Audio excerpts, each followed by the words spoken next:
अरे दुसरीकडे बघा ना तुम्ही, सगळ्याच्या ब्रेकिंग न्यूज चालू आहेत, त्याच्यावर महिला आयोग बोलतीये. आश्चर्याची बाब, धक्कादायक. वरळीच्या अनुसूचित जाती जमाती आयोगाला हे दोघं जण 2 वेळेस जाऊन आलेत. काय चाटायचं काय ह्या आयोगाला?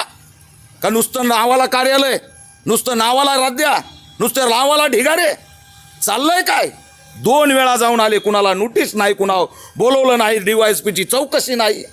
एवढंच नाही, पोलीस अधीक्षक पुणे यांना 2 वेळेस भेटलेत, ते सुद्धा ताट द्यायला तयार नाही. का? तर गावात चर्चा आहे तो माणूस भाजपचा आहे.